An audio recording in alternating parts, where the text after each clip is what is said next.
em bancos. Todo o restante ficou bloqueado. Eis o relato do ex-presidente sobre os bastidores do Plano Collor. Durante a campanha, o senhor dizia que o candidato do PT que iria tomar medidas drásticas, iria mexer na poupança. Mas o senhor é que terminou mexendo. O senhor estava mentindo para conquistar votos? Não estava mentindo. Nas primeiras reuniões que nós fazíamos com a equipe econômica, o principal alvo, até porque eu havia colocado isso muito insistentemente durante a campanha, é que nós só teríamos uma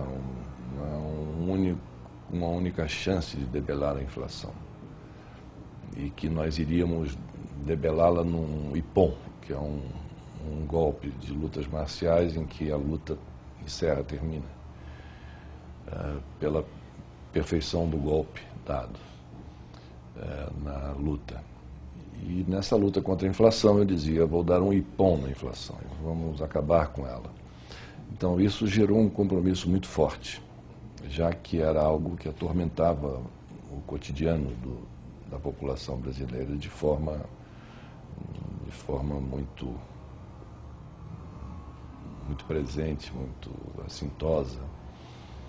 E nas reuniões íamos por um caminho para ver como isso poderia acontecer de forma rápida, enveredávamos por outro. E nesse vai e vem nós não encontrávamos nenhuma saída plausível para que ficasse claro que com esse tal do IPOM, essa medida econômica que fosse rápida, pudesse estancar o processo inflacionário. Comecei então a ouvir economistas e pessoas do mercado para saber deles a opinião que tinham sobre as alternativas dispostas para que estancássemos esse processo, dentre outras perguntas que fazia. E num desses encontros me marcou bastante, porque dele participaram o ex-ministro Mário Henrique Simonsen, o economista André Lara Rezende e, naquela época, um homem de mercado, Daniel Dantas. Eu convidei o professor Simonsen e ele se fez acompanhar desses outros dois brasileiros. E aí, na nossa conversa, como é que o senhor acha, ministro, que o governo nosso pode debelar a inflação rapidamente? E ele ficava conjecturando, pensando em voz alta e tal, e intercalado com comentários, ora do André, ora do Daniel, e todos chegavam a uma mesma conclusão. Quando terminavam de engendrar o seu raciocínio, diziam, mas isso com a liquidez que o mercado hoje dispõe é impossível. É impossível, não dá. Aí o André que chegou e disse assim, mas, ministro, mas tem uma saída. Congelar essa liquidez, ou estancar a liquidez, dar uma estancada nessa liquidez. Usando assim uma palavra mais suave para aquilo que acabou sendo feito pelo meu governo. Vira-se o André e diz, ministro, isso pode ser politicamente difícil de se fazer ou impossível de se fazer, mas tecnicamente não é a saída? Aí o ministro disse, tecnicamente, sem dúvida é a saída, mas não vamos nem adentrar mais nesse assunto, porque politicamente isso é inviável.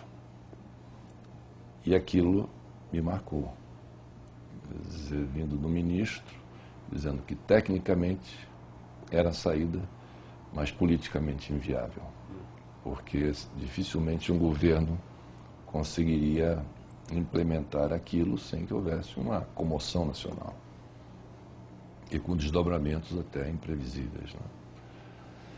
Então começou-se a formar dentro de mim a ideia de que teríamos que fazer, junto com o congelamento de preços, teríamos que dar uma enxugada nessa liquidez. Nunca nos passou pela cabeça, né, atingirmos a poupança. Nos passou pela cabeça, no primeiro momento, nós irmos em cima dos chamados títulos ao portador. Mas o mercado ele é muito esperto. Começou a haver um movimento de capital, ou de capitais saindo dessas aplicações em títulos ao portador e indo em direção à conta corrente e à poupança. E aí não houve outra maneira que não a de generalizar o chamado bloqueio dos ativos, que foi a primeira vez na história econômica mundial que aconteceu.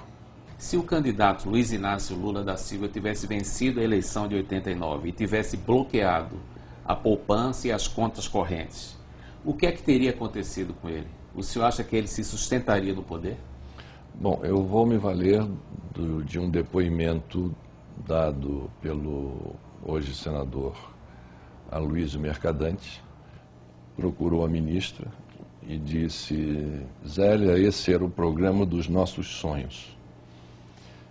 Só que nós tínhamos uma certeza, que se o Lula tivesse sido eleito e ele implementasse essas medidas, nós não teríamos condições de manter o governo.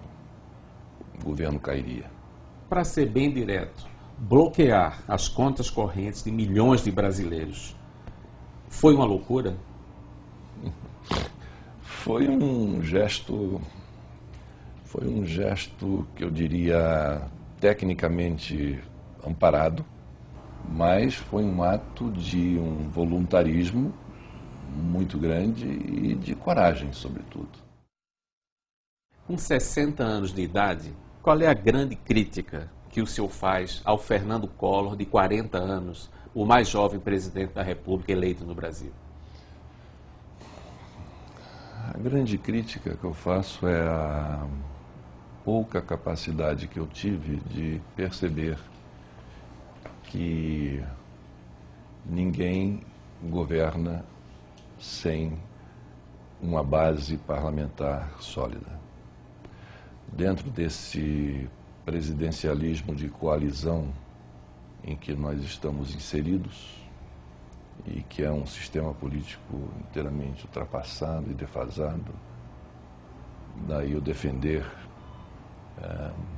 com muita ênfase o sistema parlamentarista, além de outras mudanças, né, as leis eleitorais e partidárias.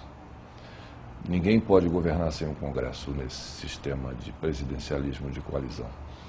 E disso eu não me dei conta o suficiente, embora alertado por companheiros e amigos, como Luiz Eduardo Magalhães, o Fiuza, o próprio senador Ney Maranhão, enfim, uma pleiade de deputados e senadores que sempre, Humberto Souto, que sempre me alertavam para a necessidade de se compor essa maioria parlamentar.